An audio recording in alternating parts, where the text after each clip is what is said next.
I'm very excited to be here today for this webinar, the new restaurant tech stack, to dive in deep into this great topic. It's this really fascinating topic about how you architect your technology in this fast-paced, ever-changing world of restaurants today. And I couldn't think of two better experts to have with me to navigate the next hour or so, in Andrew Robbins and Regina Jerome. So I'm going to let you guys introduce yourself in just a minute, but before we get to that, I just want to do a little bit of housekeeping, and just go over briefly the agenda. We will do brief speaker introductions in just a second or so. I do want, because this event is brought to you by and sponsored by Paytronixx, I want Paytronixx just to spend a little bit of time, Andrew, to spend a little bit of time telling us about the company. And then we're going to jump right into the heat of the conversation. We're going to spend the bulk of the hour really dissecting this topic. As you can see, there's a number of bullet points there. I'm not going to read every one of these just for the sake of time and me stumbling over them. It wouldn't be a judicious use of time, but we're really going to kind of dive into all these different areas, point of sale, automation, robotics, ghost kitchens, and all the implications of these on how you architect your restaurant tech stack. I think it's going to be a great conversation. I do want both Regina and Andrew to introduce themselves because they could do a lot better job than me. Regina Jerome, with the Senior VP of Information Technology at Uno Restaurants. Tell us about yourself and what you do. Hi, everyone. Good afternoon. I am the Senior Vice President of IT for Uno's Restaurants. However, I am a 25-year plus veteran of the multi-unit restaurant industry and technology. So I have worked in the gamut of quick service, fast service, casual dining, fine dining, and now pizza. And I have to say pizza's the best. So I look forward to talking to you about, we have gone through a major renovation of all of our tech. We kind of used COVID as a good time for that. So kind of excited to talk about it. Pizza always seems to lead, right? Delivery and automation. They're always out front. So you guys are out there blazing the trail. Andrew Robbins, the co-founder and CEO of Paytronixx. Tell us quickly about yourself.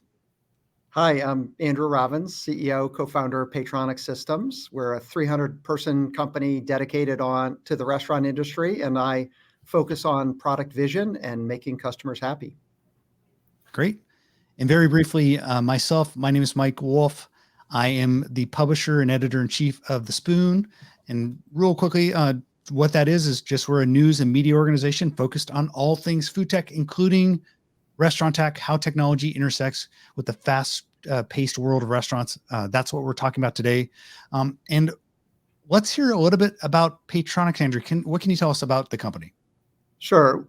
We're a technology company focused on customer experience management, and we provide a complete digital experience for customers, from mobile phone apps to the order ahead, online ordering, loyalty, and lots of communication, whether it's SMS or email. We serve 1,800 brands across 35,000 locations, and that gives us a pile of data. We have 225 million guest profiles with 10 billion touch points a year. And from that, we run a lot of artificial intelligence to gain insights on people.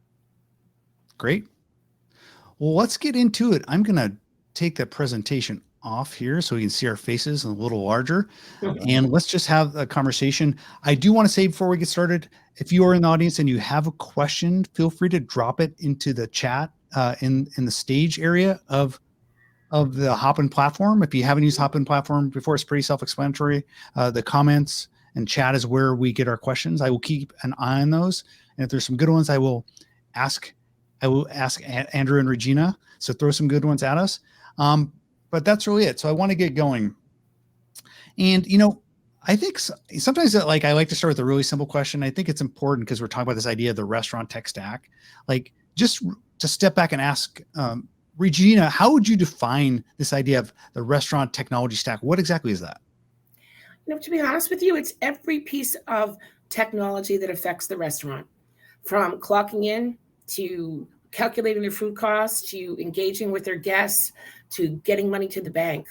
It's anything that involves with that. And it just seems to have grown. I was doing this in the 90s I guess I'd say. And at that time, it was POS, and that's all you needed to know. I was the POS queen in the 90s, but unfortunately, and fortunately, the tech stack continues to grow and expand to offer all kinds of alternatives to just the point of sale. That experience from the 90s till now, like how you said, it used to be largely point of sale. I imagine that like so many more new challenges and the speed of acceleration of changes just continued to increase over the past year. Very much so. And then I remember the early 2000s was the time of the middleware. Nothing talked to each other, and you needed to, in order to expand beyond just the point of sale, you needed to get them to talk to a Paytronixx or a credit card vendor or something different. And it was the middleware. And now we're into APIs, and middleware is a bad word. So as we expand and change, the opportunities change as well. And Andrew, for your part, you founded a company that is a restaurant technology company. So you probably are looking up and down the stack, thinking about your place there. Talk a little bit about kind of like working broadly within kind of the IT infrastructure of a restaurant technology framework. Is this something that you think a lot about, how you fit within the broader framework, or talk a little bit about kind of how you think about that? Sure. We normally start with the consumer. So we start with the guest. Where are they? And we try to think through all the touch points. When you first meet them, when they're trying to decide where they should go to eat, when they're in the restaurant, after meal experiences. So every single guest touch point, and then digitizing them. Like, how can we make sure we're digitized at each one of those touch points and then connected to partners? So we have 450 integrations right now to different people. That's how complicated the tech stack really is when you extend it, different partners that people bring in. 450, isn't that? And I never would have imagined. I thought it would have been 12, like when we first got started. And then where will the guest be in the future? So, because we got to start planning for that now. And so in the future, it's pretty clear there's going to be a lot more from the car directly, ordering from the car, and from home voice ordering. And so how do we get to who's going to win, and how do we get to all those integrations? You mentioned the customers kind of first and foremost front of mind for you. We're balancing a lot of different constituencies when we're thinking about like creating technology infrastructure for a restaurant. You have the customer, you have the franchisees, you have the store managers. Regina, who are you serving when you're building the technology, when you're doing your job? Who are you serving there? I always, and this is always not necessarily the most popular strategy, but I start with the guest and work backwards. There's the guest, the servers that interact with them, the cooks, then the managers, on up. And I always tell the CEO that they're last on my list, which again is not always the most popular answer, but it's the truth. It's what Andrew says. You've got to start at the beginning, at the alpha, and that's with the guest and where they're going to be and how they, what they're expecting and what they're looking for. The franchisee and kind of how you interact with them, because I imagine there's a lot of different types of franchisees, some who own maybe 10 restaurants, some who own one. Is that a complicated, is it kind of one size fits all, or how you treat them? Or is do you have conversations with all of them when you're conversations with all of them, and the needs change and grow with each one. But what I find, because number one, we have a fabulous franchisee community here at Uno's. So they're always guest focused. They're not personal focused. They're not, management focused or anything like that. They're always focusing on the guest and working backwards as well. So that synergy, I think, is what makes it work the best. So we kind of all know what's important and we start there. Andrew talked about a lot of stuff happening in the car. We're clearly seeing a ton of change over the past 2 years. I think it's just accelerated. I don't think we need to remind anyone of the pandemic and what's that done in terms of off-premise. How has the changing nature of restaurants over the past 24 months changed both your jobs? I would imagine that it certainly has put extra kind of pressure on restaurants. It has kind of resulted in a lot more incoming requests for both of you. How's it changed your jobs? Andrew, you want to go first? I'll be glad to. Yeah, I think we're seeing the pace of adoption of technology move faster. So I think if I go back 8 years, we were pushing the adoption of technology. And now, as a result of COVID and restaurants having an existential threat, like I won't survive if I do not have a digital guest experience, and then seeing the consumer respond and adopt crazy new things like, QR codes on the table and, pickup windows, like things that you might not think they do. And now they just expect them, that restaurants are pulling. They're like, give me more. Can you go faster? And then making sure that the things that we're doing are satisfying the need of the moment. And it's really changed, whether it's helping with online orders to doing things to help with supply chain problems and labor. I mean, like we're getting asked questions, how can you help us with our own labor problems for servers at restaurants? Interesting that you say that, because I know that once COVID started, I think it was about St. Patrick's Day, 2020. I think it was the 18th when I had of March, when I had a conversation with my CEO, who was, we need pay at the table, contactless payments, and browsable menus ASAP. I couldn't have pulled someone's leg fast enough to get to get the funding or the focus on something like that. And, but the pandemic in some ways enabled that. But as you say, okay, great. Now we need them to be able to pay from their car. Now we need them to be able to text to pay. We need them to be able to text to sign in when they pull into a location, so that we can handle all of the contactless desires or demands that we had over the last 2 years. And they're not going back. They still want to be able to text to pay and to say, I'm out here. Where are you? Where's my pizza? Put it in my trunk. So interesting. Good points, Andrew. Yeah, in a way, it's like, Andrew, it made kind of your sales job easier in terms of the pandemic, like can kind of counterintuitively, like a bad thing maybe helped you a little bit. And then Regina probably put a lot of stress on you in terms of like all these demands, both from the top as well as the customer base. We need to change all this ASAP because business isn't going back to the way it was before. So, yep, exactly. Yeah.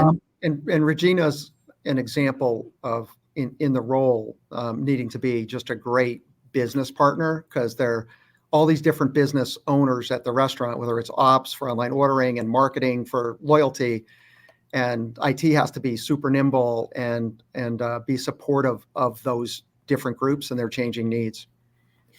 But we also need to manage expectations. That's the biggest thing, and manage the change process. The technology piece, really, guys, this is going to sound silly, but that's the easiest piece of all of this.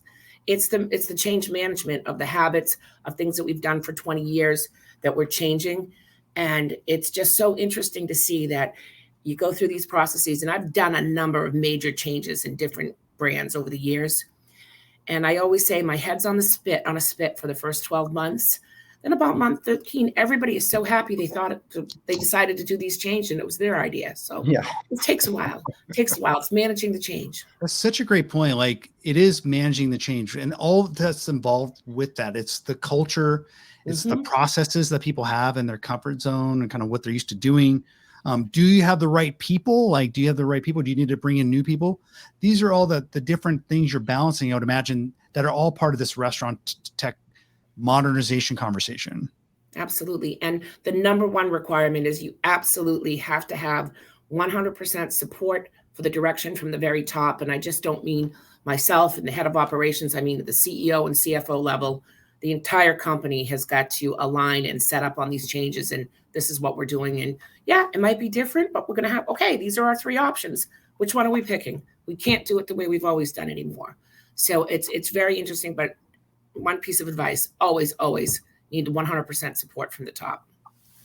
Regina, you've done a lot of these digital transformations, right? Have you been in scenarios, out before you came to Uno, where there was too much resistance from the top, or the culture wasn't right, or like the person, the people who had the jobs weren't the right people? Talk about some of the challenges you've experienced over time. You know what? 100%, a rollout that might have taken us 6 months here at Uno's took a year and a half someplace else, because there was not that support at the top. And if there's not support at the top, different, I don't want to say factions, but different groups at the leadership level can try to twist and point and redirect things, or take resources. You don't have we need blanket, we need this many resources to get this done. but other people can grab them if, again, it's not that alignment from the top that we're going to get it done. Makes it very difficult. It lengthens it both from a time and a dollar perspective because it just takes longer to get it done.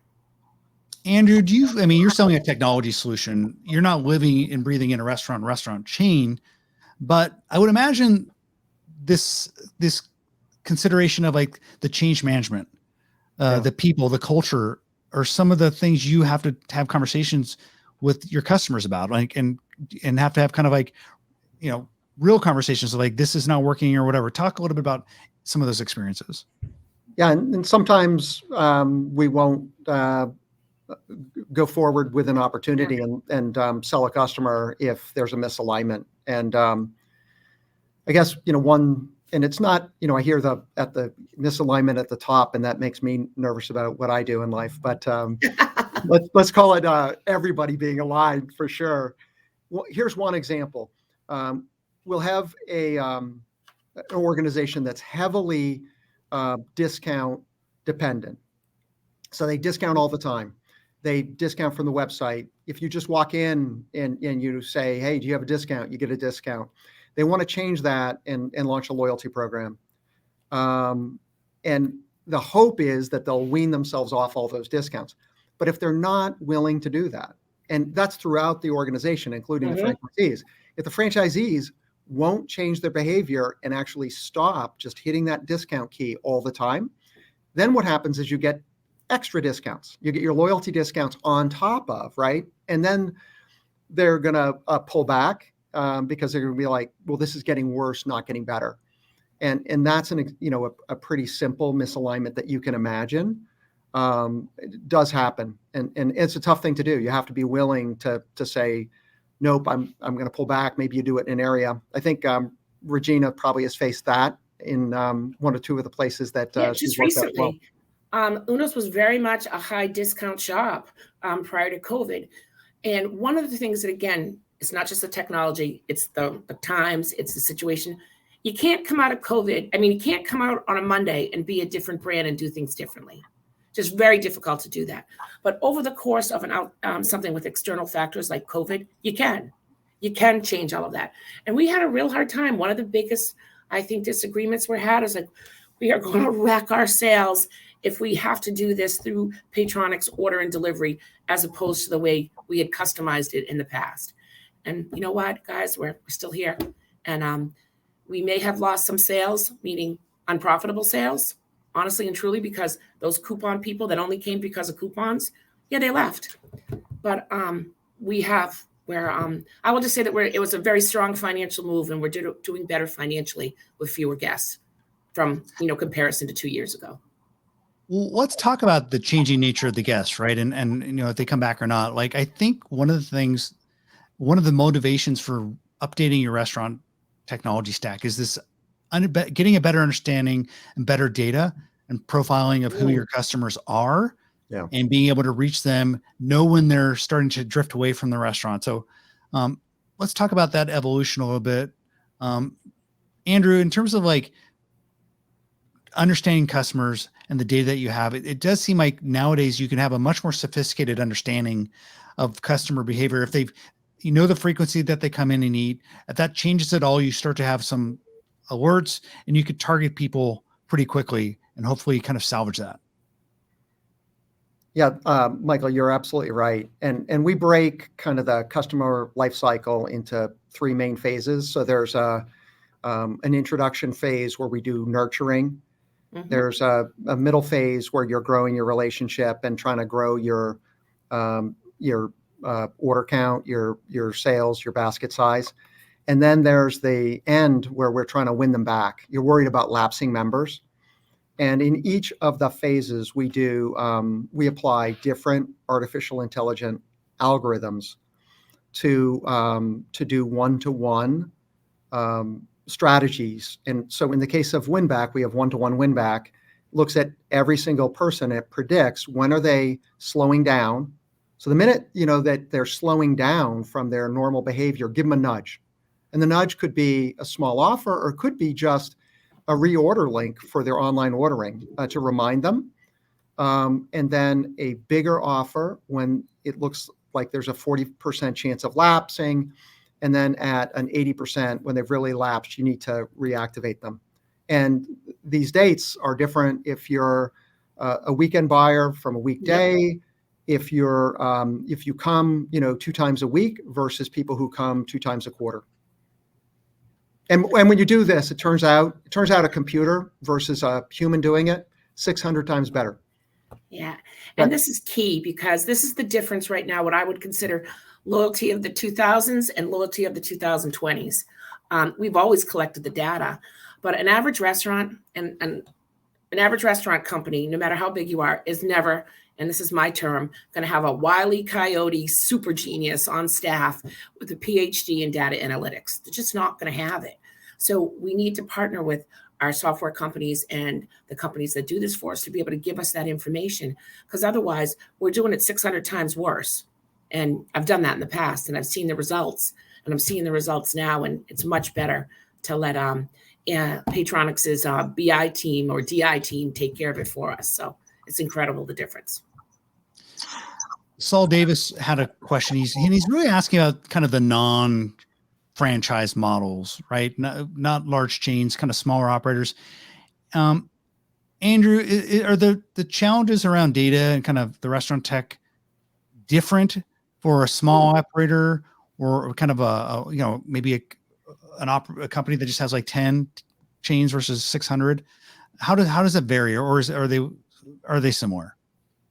I think the goals are the same, and many of the ideas that you'd like to do are the same. So, right now we just had Valentine's Day, and probably everybody, a small operator or a large operator, thought about a Valentine's Day promotion, right? So then I think the question is in terms of the staff that can be applied. And in a large chain, you can have more staff members who can have specific expertise. And if you're a smaller chain, you have to have a generalist do everything, and you may have less time. And so the tool set better be simpler. You probably need fewer tools that are simpler to use, because you have less time and fewer people who can have dedicated expertise to get the job done. Regina, even the large chains, though, oftentimes don't have that data scientist on staff, though, right? You still are reliant oftentimes on specialized tools, because you aren't going to have the Moneyball data analyst kind of sifting through the data. I remember on our pre-call, you were talking about how even some of the big chains, not going back too far, would have just big email lists, and they would send out the same marketing all the time without a lot of precision. Is that still the case today, or some of these, or by and large, the larger chains getting more sophisticated? I think they're getting more sophisticated because the tools are getting more sophisticated. And when you have a reliable tool, it's more sophisticated, and you feel comfortable using it, and you start to see results, you do. But I have to tell you, that was one of the biggest fears with us changing from our previous setup was, if we send out 100,000 emails, we're going to get a sales jump this weekend, with a discount or a coupon or something in it. And now we're saying, nope, we don't want to do that. We want to be more precise. We want to be more precision, and really target certain people for certain things. And that was a big jump for a lot of people that have been here for a long time to jump off of, to take that first leap. But like I said, we've been very, very pleased with the results. Very hard. I feel like we can't have a conversation about restaurant tech without talking about point of sale. Regina, you said I think back in the early 90s, that's all there was. Like when you had the technology conversation, is POS. But nowadays it's still pretty strategic, pretty critical to consider POS. Do you do a forklift upgrade? Can you build around the point of sale when you're upgrading your tech stack? I'd be kind of curious to kind of hear both your perspectives. Like, do you have to, is the point of sale still kind of the center of gravity in terms of where you have to build around when you're thinking about upgrading or modernizing your tech stack? I want to take this one first, because I have done this both ways. I have gone in and put in a brand new point of sale and started it that way. And then here at Uno's, we've done it the opposite, where we built around one that we have.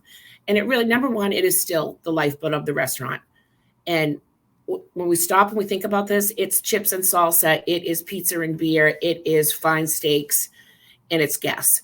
So the point of sale is still going to be the main point of contact for the servers who are interacting with the guest, to the kitchen, to the world. So it's very important that you have that, you have it standardized. But whether you start or end with it is really an interesting question. And it comes down to time, money, resources. And really, when I say time, I mean the runway.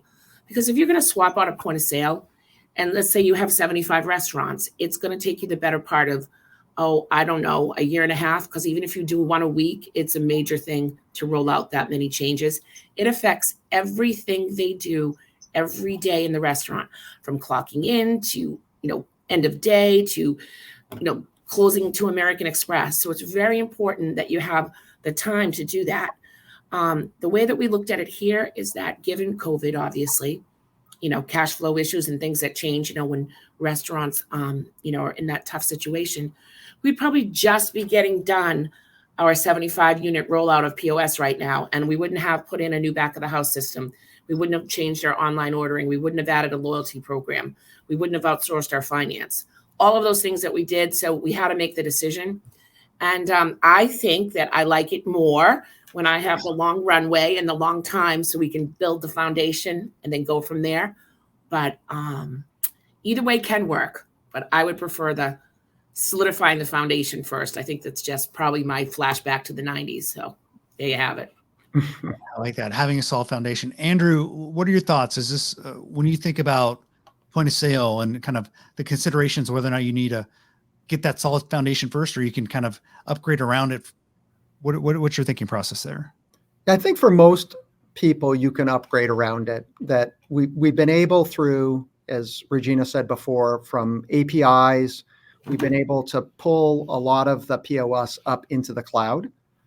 And by doing that, we, let you keep running, we kind of insulate you and help lengthen the time that your POS can run, so that you don't disrupt ops and you get a chance to make the right POS decision for the next, 5 years. So I think it's become less important over time, because by hook or by crook, we've figured out how to lift the POS into the cloud. I just want to add one point to that, and very much you're absolutely correct, because obviously we've been able to do that. But when you have an older point of sale, and not everyone does, that technology is just limited in what it can do. And I'll give you a perfect example of just redeeming a loyalty reward with Paytronixx. Is like a 10-step process in our current POS. I'm so glad that we were able to build all those bridges around it. But I really like the idea when you just hit loyalty and, it just goes from there, one button. But you've had to build around it. So I still go back to the servers and the guests. It's a little harder on them to do that without the foundation. But fair point. Michael Gurovich, an audience member chiming in. He owns a small multi-concept, multi-unit QSR focus group. And this conversation about QS really resonates deeply with him. They've kind of standardized on one for the last 6 years, and he's looking at possibly changing. But this is a decision that involves marketing, integrations, quality support, all these different factors he has to put into the decision-making process. Does that sound familiar? Mm-hmm. Yeah, no, I think Michael's wrestling with the question with the right thoughts, because it's got to work for all those different groups. And especially if you've had it for 6 years, there are legacy things within those groups that people are not willing to part with. And again, you can work around them, but you've got to remember that you need to go out with at least what they had yesterday before you change it, and then build upon that with the new things. It's just hard. It's a tough decision. And again, there's a lot of constituents that are in that decision-making. Is part of the process, Andrew, like, is there like an audit that takes place? Like, is there like a few key questions you have to answer when you're dealing with a client, whether or not you need to upgrade your POS? Can you kind of nail down the few bullet points that they have to answer when looking at this decision? Let's see. I think a lot of the POS decisions have been driven by some factors like PCI compliance, like that's been a classic one, EMV. Yeah. And when that hit, people had to make a decision to be compliant with my current POS system. I'm going to have to put in, X hundred thousands of dollars. And so maybe I should look. Great point. right? There's been things like that have sort of been a real spark to having to make a decision. And then with online ordering and the ability to connect up to the cloud for more things, that's been another one. But I think probably Regina probably has the checklist because she's done it so many times. Do you actually have a checklist, Regina? It's got to do all these. It's in your head? Okay. No, it's very much, and again, it's just understanding all the constituents and what they need, having that support at the top, and coming in with the perspective of, yes, it's going to change, but yes, we're going to be okay. And it's been that's, like I said, the change management is the biggest piece as opposed to the technology itself. Juan Vergez, great minds think alike. You're touching on a topic that I definitely wanted to talk about in dark kitchens, ghost kitchens. Certainly, this is a trend that everyone in the restaurants space has been talking about over the past couple of years, as we see many brands implement a ghost kitchen or put up a virtual restaurant brand in one of the kind of the delivery apps and try new business models. Regina, I know that you guys have dabbled a little bit in using a ghost kitchen and virtual restaurant brand model. Does it fundamentally change your approach to building restaurant technology stack, or is it non-consequential? For us, it was non-consequential only for the reason that we're heavy involved with third-party deliveries right now. So we're integrated with all the big ones directly into our point of sale. So all we really needed to do was to set up, in effect, a new site with the new name, but still send them through to our point of sale and just have them differentiate there, so the kitchen and the prep areas can create and box and bag them, with the appropriate things. Having that integration up front really, really shortened the time for us from go live, from start to finish. Well, I want to ask Juan a specific question, because he does ask if there are keys to success in off-premise dining. Andrew, as you've dealt with different clients, they built loyalty programs with virtual brands. Have you seen any particular success factors that have worked across different brands? Yeah. So let's see. So one thing in this area, we're talking about so many different things. So in some cases, we're talking about a brand that is adding another virtual brand to their own kitchens. Yeah. And so they're their own ghost kitchen, right? So they're adding a virtual brand. And then I know people that are picking up virtual brands. And so they're saying, look, my kitchen's not busy enough, and no one would think that I could make a fried chicken sandwich, but I can. But, maybe I'm a pizza concept, so no one thinks about that. I'm going to pick up a fried chicken brand, service it out of my kitchen for delivery only. So that's a different flavor. And then I know some people are trying new markets. Hey, I've had calls to, I'm Northeast. Some of my folks patrons have moved down to Florida. Maybe I'd be good in Florida. Well, what are you going to do? Open 15 restaurants in Florida? That's really expensive. So why don't I try renting a ghost kitchen from someone, maybe, at a very small incremental fee, and try different cities to see where those people are and if it resonates, right? So that's three different ideas, and there are three different strategies really for each one. But we are seeing people, as part of this, trying to shift from the delivery marketplaces to direct ownership of the guest, and loyalty programs can be super helpful in making that happen. That's a great point, that it needs to be stated that the ghost kitchen and virtual restaurant business models are wide and varied. And I think what you're saying, Andrew, is you really kind of need to know what your specific needs are when building a strategy there. So it fits well, depending on what you're doing and what your strengths are already. So one has another question that I think maybe, Regina, you can ask. When you think about building your delivery, supporting technology for delivery, are there specific components that you would set up to run a scalable delivery operation? It's a great question, because we're actually struggling with that right now, because everybody, and if there's a third-party vendor out there, sorry, everyone knows that third-party delivery fees are a big chunk of profitability that everybody would like to trim down. There's a whole bunch of different things, but we've talked to a number of folks that have done internal delivery, and a lot of them are like, Consider insurance, consider vehicles, consider maintenance, consider all of those things that are kind of even outside of just the let's get the pizza in a good box and get it to them. So I think it's a really, really big decision to make. And we are going through a process right now, and I do not have numbers for you to really compare what internal delivery would cost us versus third party and what the difference is. And I think that's going to be fascinating information when we finish, because again, those delivery fees are high. But when you look at the total cost of ownership of doing yourself, it's a good question.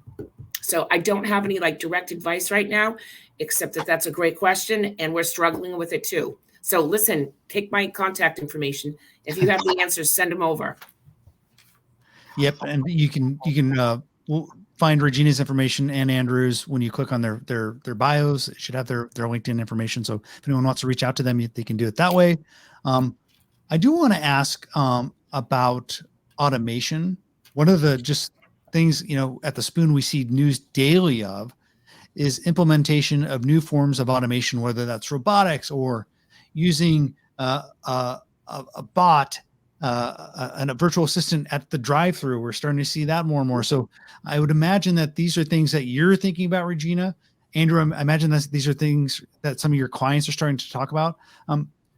How important is kind of building a kind of a tech stack that is open to integrating different forms of automation, Regina? Oh, it's very, very, very key idea that we have to be open to be able to integrate with them. We're probably not in a place where we think we can implement anything specifically. We are looking at some AI with certain vendors. We'll leave it at that, to help us, understand our guests better. I personally am waiting for, I don't know if anybody here remembers the Jetsons, for Rosie to come with my plate, you know what I mean, and deliver it to me. So we have had some talks with the people that do that kind of automation and that robotics, running of food. But right now that's kind of in contrast with our strategic thing of really taking care of our guests and the hospitality factor that kind of loses it a little. I think it would be more applicable, in a faster casual type of environment, but not for us right now. Yeah, the server robots, like from Bear Robotics. We've seen those at Denny's. We've seen those at Chili's. Have you looked at doing back of house? Like there are a lot of pizza robots out there. Have you guys started to evaluate robotic systems for making pizzas? We have not at this time. And honestly, it's one of those hand tossed, just cultural things for us, a hand tossed pizza by, one of our seasoned people. Deep dish is not easy to make, and we're really proud of our pizza. And I don't think we're there yet strategically. But with given the labor market and the constraints right now, it may become more of a reality in the next few years.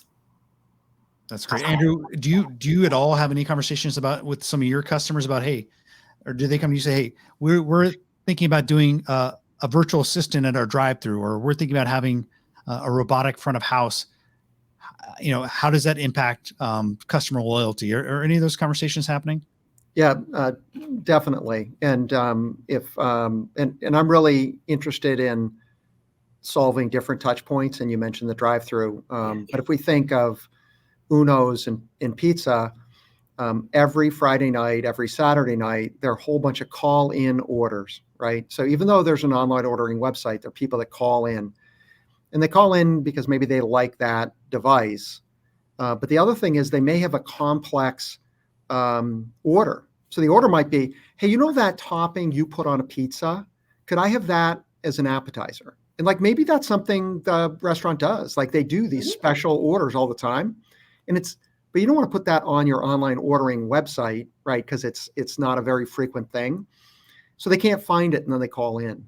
And I think with a AI assisted voice ordering, you'd be able to help people through those problems. And that would help with staffing, I think, and turn current staff toward people who are coming in and trying to be seated and get their pickup orders. I just wrote that down. We'll chat. Right. No, that's a real thing. That's a real thing. I like that. That's great. Matthew has a question for you, Andrew. He wants to know, who owns the data you collect, and are others able to access and monetize that customer data, maybe anonymized?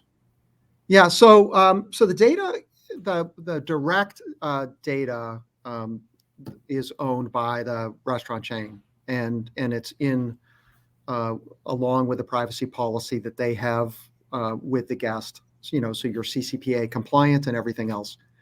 And then we do derive data that is anonymized on top of that. And there are things that we can do to help you know your customers before you do.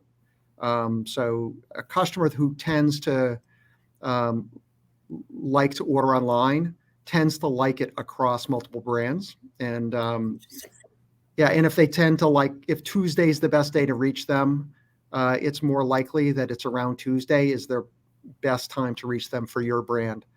So there are a bunch of things like that if dietary preferences sort of follow along. So things like that we can do there to help you know your new customers before you do. In terms of data monetization, some restaurant chains try to do some things to monetize their data. And maybe Regina could speak more to that than I can. Just the one thing to be cautious of is make sure your privacy policy states that you plan on doing that, so you don't get in trouble. Yeah, we do not. And I think that's just an internal strategy that's just not the direction that we want to go. We want to service our guests. We want to make them happy. And the information that we do collect is just to help us, follow through on that strategy. We wouldn't be interested in monetizing. So I don't really have a lot of thoughts on that other than that. Yeah, I think the best way for you to monetize is to give them a better experience, and then they'll come back more frequently. That's exactly. Use the information we have to be able to, enable and facilitate that. I forgot I can actually put questions on screen. Do that real quick for Samir's question, which I think is a good one. He wants to know, what are the white spaces in the restaurant tech stack where with not many solutions, but is a big opportunity? Any kind of brainstorming, like if you were to think of the next product, or maybe you have a product, Andrew, that you're thinking of, if you could talk about, or Regina, when you think about you wish you had a technology to solve for a problem, or anything pop to mind? Sure. I have one that I wish I could think of a way to handle it, I think the biggest white space is how to convert third-party delivery customers to your own website ordering and your own delivery system, if you have that, or internal delivery, whatever you may be, even if you outsource it, to be able to get that information legally, fairly, whatever way you need to, and to be able to convert those customers to in-house customers. I think that's the one of the biggest white spaces that I see out there. Andrew, any thoughts? Yeah, I think that's obviously a really important one. And then there's always new areas of social media, whether it's, and I guess now it's the metaverse, but to what extent do restaurants want to pull themselves into the metaverse and pull consumer interactions from the metaverse to the restaurant itself? So I think there's something there. I'm not sure if that's the most pressing thing right now, but could be pressing in about 18 months. But certainly handling the third-party marketplaces in the optimal way. But get them for customer acquisition, but then try to drive them just like any other marketing channel to a direct relationship, as Regina mentioned, is critical. Yeah, we had a conference on this idea of the Web3 and metaverse and how it intersects with food. And a lot of the conversations were happening around restaurants, whether that's using NFTs to fund a restaurant or using something like augmented reality to show what your food may look like. And so, Regina, have you ever thought about is the conversation happening around using augmented reality in a restaurant? No, we're just so happy that we survived COVID. First things first. We're hoping that this last round is the last round. Yeah. We'll see. Here's a good question from Paul Wilson. Do you have any examples of back of house tech that has enhanced staff experience while adding to the bottom line? Sure. We implemented a new back of the house system that also is connected to a part of their offering is a scheduling and employee app as well. And that's helped tremendously. That has provided us information on schedule to actual, schedule to ideal. It allows staff to do all of their, requests, etc., from via an app. I'm not sure if I'm simplifying that question, but definitely our back of the house tech that we've implemented has been very, very financially profitable for us. Andrew, in some of your customers, have you seen any interesting back of house technology that you said, wow, that really improved productivity among the staff? It made just the overall working experience better. Anything you've seen in the last couple of years? Yeah, I think that there's been a lot of things done on inventory and labor scheduling, and that Regina's pointed out, and that can really help a lot. And then there have been some things that, I'm trying to think, true back of house things, and I'm not sure I have better examples than Regina would have there. Honestly, even just to the point where we have an inventory app now. So there's no printing out 20 pages of inventory, and then retyping them in. They walk into the walk-in, they take inventory right there.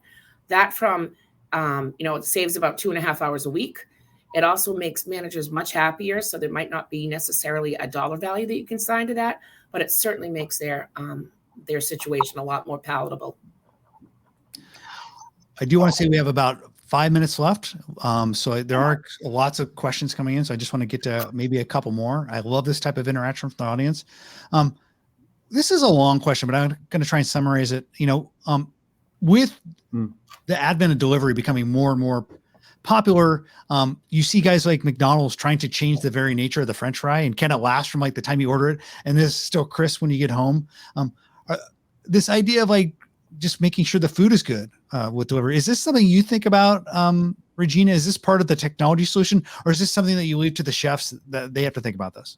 We're all in the same boat on this one. And we absolutely, when we are planning new menus, we have somebody order it and take it out and get home and see what they think. I mean, it's really part of it's absolutely 100% in the planning and the direction and the technology. I mean, again, if we can get the order in quicker, we can turn it around faster, get it out the door, and actually meet our delivery times that that are optimized. Then that helps all the time. But that's just kind of I would say optimizing what we already have, and then part of the planning on how we create new menu items. I do want to ask about vendor management, because there has been like just a proliferation of just all these different vendors. You have all these different solutions you can use as a SaaS model on premise. Can you both talk about this? Like, is this a problem for restaurant operators, for chain operators, kind of managing and making sure you're not getting over consolidated? Or is this not, are all the different solutions working well together? I can answer this one because this is a big thing for me. And I got to my current environment. We probably had 7 vendors doing what 3 vendors do now. And we were probably paying an additional $500 per month per location for the same activity that we get out of the 3 vendors. So it's absolutely something that, again, it depends on turnover in IT, turnover in operations, turnover at the top. We want to do this, so we do it, and it becomes part of our life. But we forget that, hey, you know what? There's overlap. Or we could bring in another vendor that does 3 of these things for us, and we get 92% out of the box of what we want, and not all the customization or the specifics that we feel we really need, but do we need them? Very difficult conversation, but oh my goodness, $500 a month per location is a big nut. So I've been very happy and very successful doing that. And you really need to look at what are we getting, what do we need, and where can we get it? Take all the names off the paper and just look at the functionality. Andrew? Yeah, and sometimes when you have the 7 vendors or 12 vendors and you try to do something and you'll be like, I can do that thing. And you start implementing it, and then you find it doesn't work across all 12. Like somewhere in there, vendor 11, it doesn't quite work, or it's going to take something special, or you got to make a change in the fine print, and then it blows the campaign that you were trying to do. And when you only have 3, the odds are much, much better that it's just going to work out of the box, as Regina says. That is a real problem. I think we constantly have the pressure, expand the number of vendors, to expand the touch points that you can hit, and try new things. And then at some point you need to consolidate so you can reach out again with the next set of vendors. Absolutely. Easier said than done. Well, you're good at it. Is there a tension though, like Regina, about putting too many eggs in one basket though? Like if you have like one vendor is taking up like 5 different things that 5 different vendors did before, then, I mean, and then it can exert terms on you that you don't like? You know what? Yes and no. Absolutely. Is there tension? Is there worry? Again, it's that taking that leap off that, that first step or whatever. But if you work it through, if you, again, go back to the functionality, what are we trying to do? What do we want? Okay, great. We're getting all of these. Okay, point B might look just a little different. Can we live with it? Yes. And at the same time that the vendor can execute some more pressure on us, we can execute more pressure on them because we're using them for 3 or 4 different things and we're a vital part of that. And encourage that partnership and that change. Whereas trying to do it with 12, it's crazy. Okay, we're almost out of time, but I do like to ask my panelists at the end to kind of put on their futurist cap a little bit and kind of look a little bit into the future. So I'll ask each of you, and I'll start with you, Regina. When you think about, you've been doing this for a while, you've been kind of helping digital transformation in restaurants as a career. As you look 5 years in the future, even 10, what gets you most excited about like where kind of the technology is going in restaurants? I love the whole idea of the interaction with social media. And I know that social media is only going to grow and increase and again, change. It may not be, the Facebook, the Instagrams, the TikToks, but the next one, I love that idea. I just see more interaction with guests and live interaction with guests coming through those type of vehicles, whether they be in their home, they be at our bars, they be in their car, that will really, really continue to expand and influence us. What about you, Andrew? Robots and artificial intelligence. So, every day we're finding new areas that we can apply artificial intelligence to make something just a little bit better. And if you think of Moneyball and baseball, if we can take a 200 hitter and make them a 300 hitter day after day, what a difference that makes to the restaurant. And it's almost endless what we can do. So that's what gets me excited. Rosie. It's all about Rosie. Well, this has been a really fun conversation. I learned so much. We had a great audience today asking lots of questions. We will be sending everyone out an email afterwards with information to reach Andrew and Regina. So, but if you want to interact with them through the comments, feel free to do that. But Regina, Andrew, thank you so much for spending time with us today. This has been great. Thank you for inviting me. It was a lot of fun. All right, guys. Thanks, Talk Mike. to everyone soon.